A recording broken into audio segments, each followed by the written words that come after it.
henti-hentinya Bapak kami naikkan syukur kami di hadapan Engkau. Sebab kami sadari Tuhan bukan kuat dan gagahnya kami ada di tempat ini. Bukan karena kehebatan kami bisa ada di tempat ini.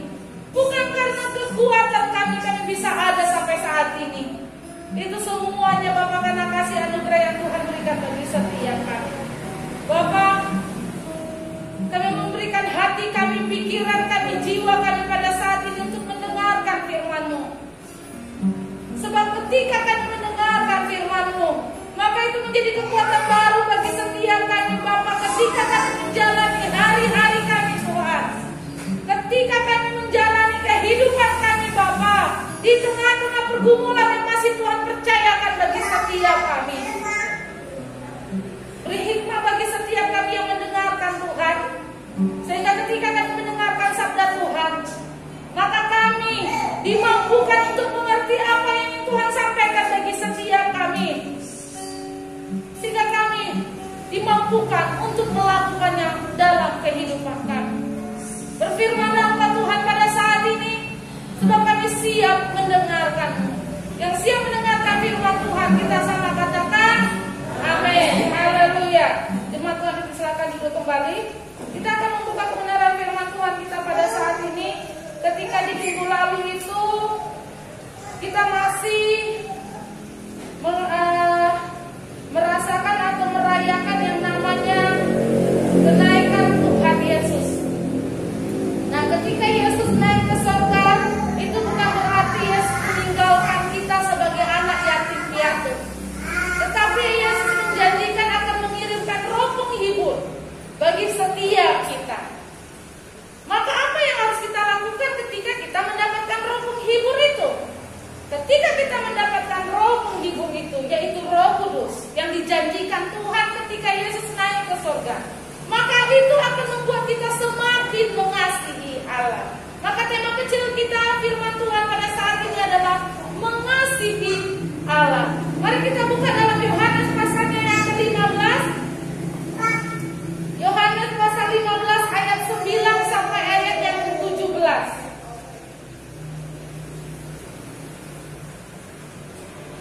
Saya akan bacakan bagi kita semua.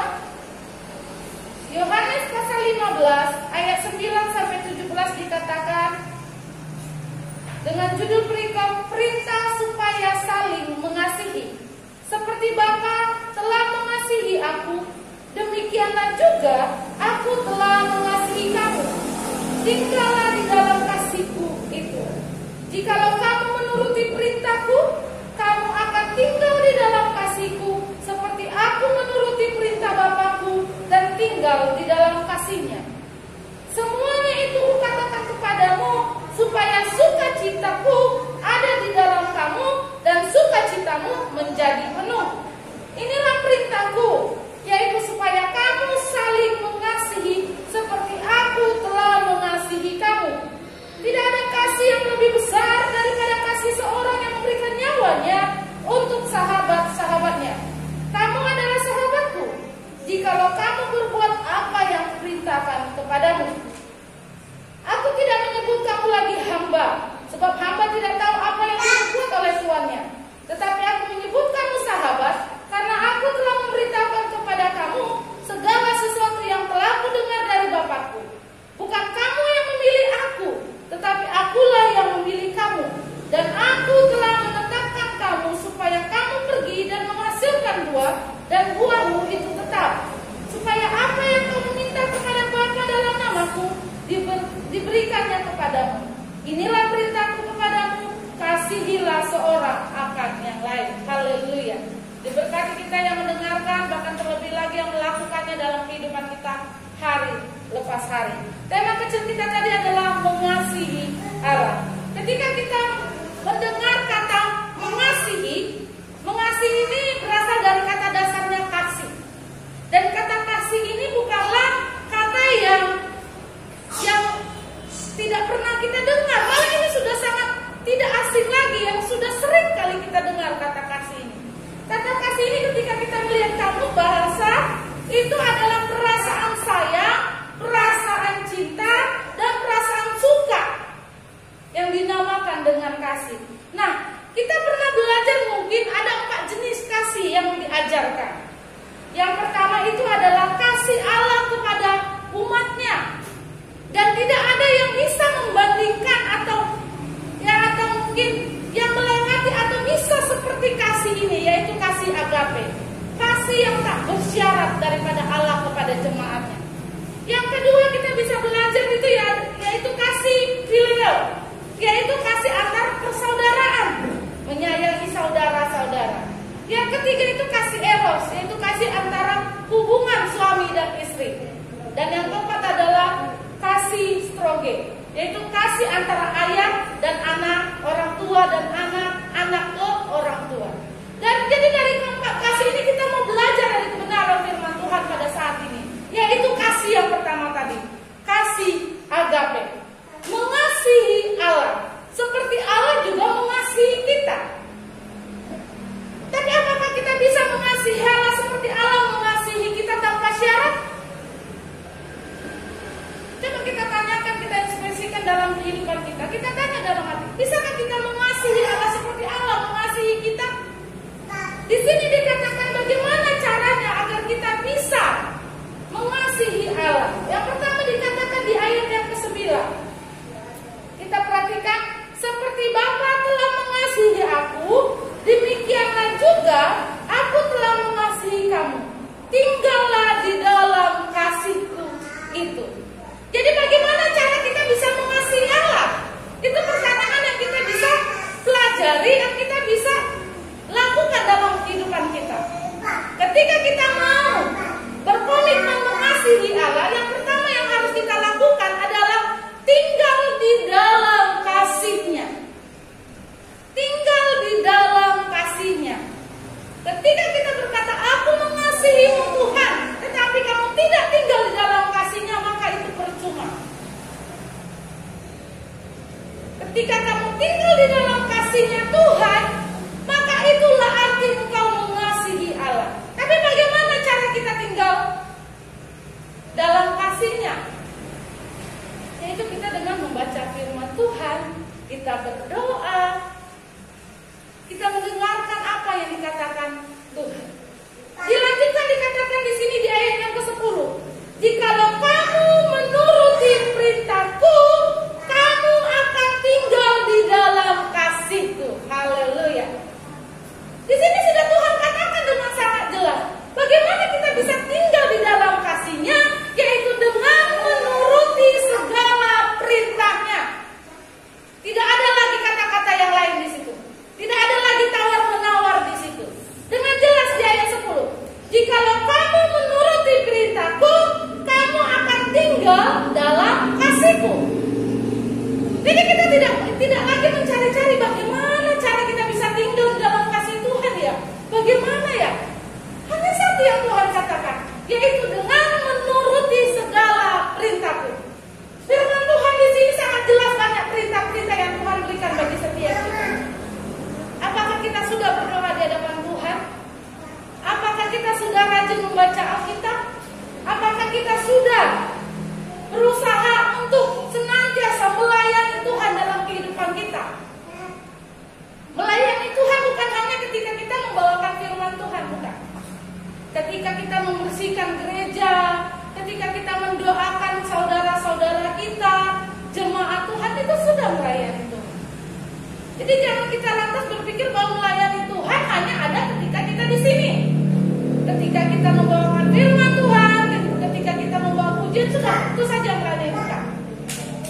Ketika kita mau melayani Tuhan dengan sungguh-sungguh, haleluya, berarti kita sudah mengasihi Allah. Nah, ketika kita tahu cara mengasihi Allah, yaitu tinggal di dalam kasih-Nya, menuruti segala perintah-Nya, lalu apa dampak yang kita terima? Ketika kita berkata bahwa kita mengasihi Allah, ketika kita sudah melakukan apa kriteria yang Tuhan katakan sebagai orang yang mengasihi Allah. Dampaknya yang pertama bisa kita lihat di ayat yang ke-11.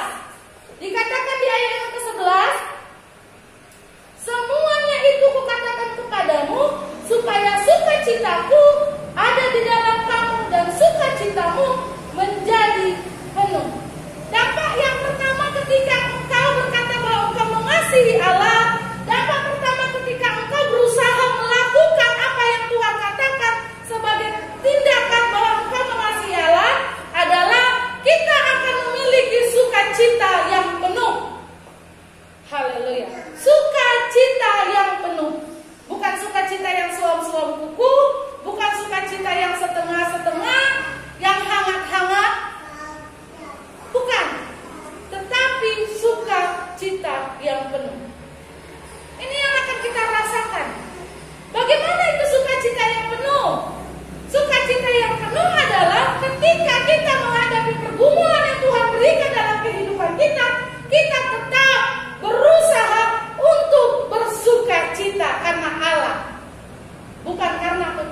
kita.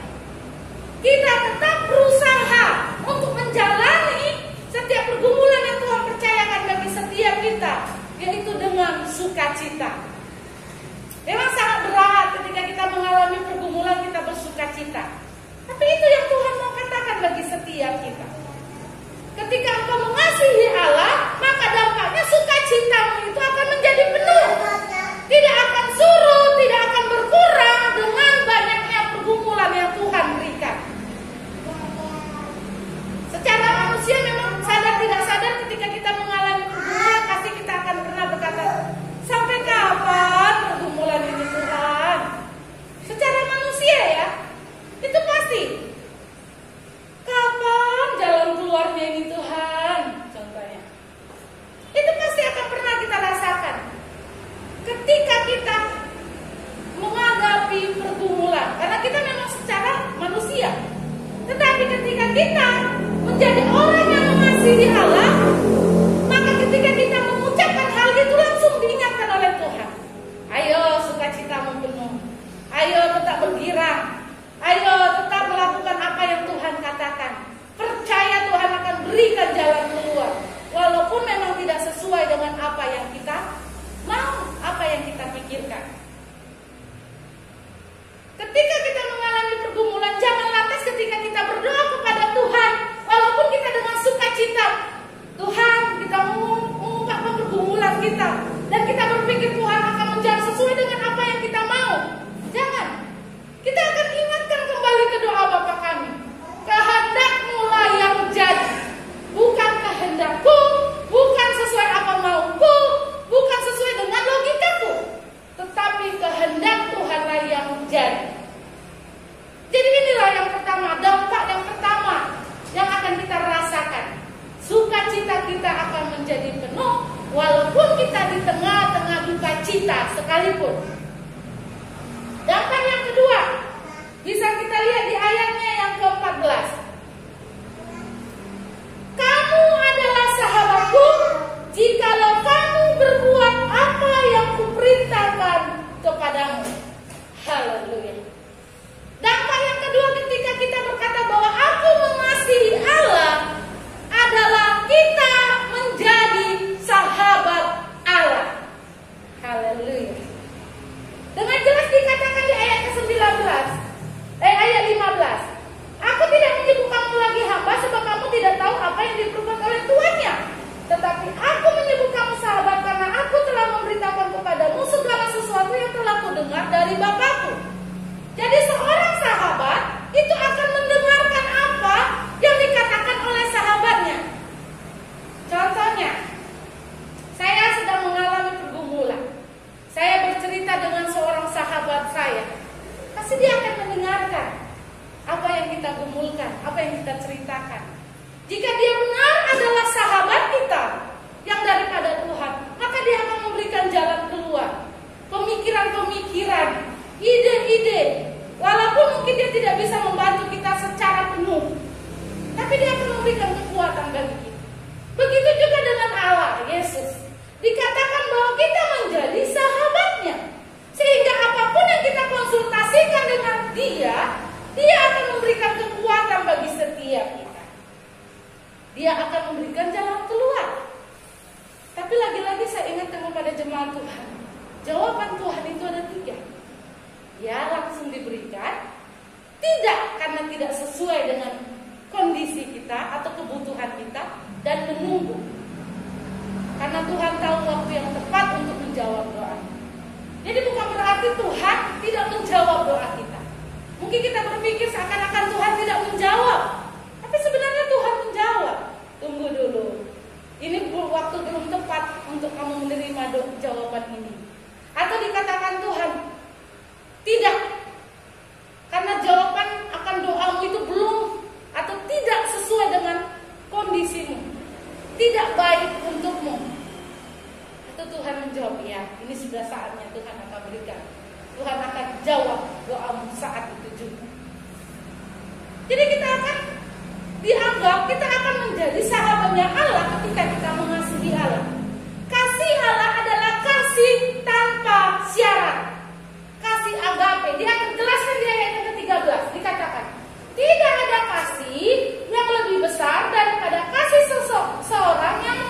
nyawanya untuk sahabat-sahabatnya. Jadi kasih Allah ini adalah kasih agape, kasih tanpa syarat untuk setiap sahabat-sahabatnya, yaitu orang yang mengasihi dia. Itu adalah dampak yang akan kita terima ketika kita menjadi orang yang mengasihi Allah. Dan dampak yang terakhir di ayatnya yang ke-16. Katanya di ayat yang ke-16, bukan kamu yang memilih aku, tetapi akulah yang memilih kamu, dan aku telah menetapkan kamu supaya kamu pergi dan menghasilkan buah, dan buahmu itu tetap, supaya apa yang kau meminta kepada Bapa dalam namaku diberikannya kepadamu. Haleluya. Dan yang ketiga, dampak ketika kita mengasihi Tuhan adalah kita akan dipilih dan melayani Dia. Kita akan dipilih dan melayani Dia. Ketika kita tahu bahwa kita mengasihi Allah, maka Tuhan akan menggerakkan hati kita untuk ayo ambil bagian pelayananmu. Dan lagi-lagi saya mengingatkan bagi setiap jemaat Tuhan, melayani Tuhan bukan hanya di mimbar, bukan hanya memberitakan firman Tuhan, bukan hanya membawakan pujian, bukan. Tetapi ketika engkau melakukannya dengan menyenangkan hati Tuhan, maka engkau sudah melayani. Dengan mendoakan saudara-saudara, dengan membersihkan contohnya gereja, dengan memperhatikan misalnya tempat ibadah, itu sudah melayani Tuhan. Tetapi melayani Tuhan ketika engkau memiliki motivasi yang benar-benar untuk Tuhan, bukan untuk dilihat orang, bukan untuk dilihat jemaat lain, bukan untuk dilihat oleh orang lain bahwa wah aku rajin ya, bukan. Tapi benar-benar hati mau melayani Tuhan. Ini yang Tuhan ingin katakan. Dan ditegaskan sekali lagi di ayat yang ke-17 menjadi penutup pada hari ini. Inilah perintahku kepadamu, kasihilah seorang akan yang lain. Jadi ketika kita mengasihi Allah, ketika kita mengasihi orang yang tidak kelihatan, bagaimana mungkin kita mengasihi sesama kita yang kelihatan? Jadi salib itu ke atas, yaitu hubungan kita dengan Tuhan. Lalu ada yang seperti ini, itu hubungan kita dengan sesama. Bagaimana mungkin engkau berkata engkau mengasihi Tuhan, tetapi engkau tidak mengasihi sesamamu? Bagaimana mungkin engkau mengatakan bahwa engkau melayani Tuhan, tetapi engkau enggan untuk memperhatikan, untuk mendoakan sesamamu? Jadi ini yang ingin Tuhan katakan bagi setiap kita. Hello, apakah sampai saat ini engkau masih mengasihi aku? Ketika engkau masih mengasihi aku, bagaimana caranya? Yaitu tinggal di dalam kasih-Nya. Bagaimana cara tinggal di dalam kasih-Nya? Yaitu menuruti segala perintah-Nya. Jadi ini tidak ada tawar-menawar lagi yang Tuhan katakan. Sudah fix yang Tuhan katakan.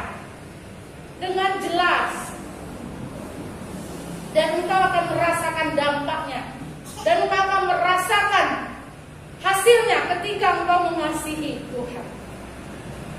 Jadi dalam kebenaran firman Tuhan yang singkat pada saat ini mengajari kita, mengingatkan kita, ayo bangkit kembali. Kasih yang Tuhan berikan bagi setiapmu, mengasihi Tuhan. Ketika engkau mengasihi Tuhan, maka engkau akan tinggal di dalam kasih-Nya.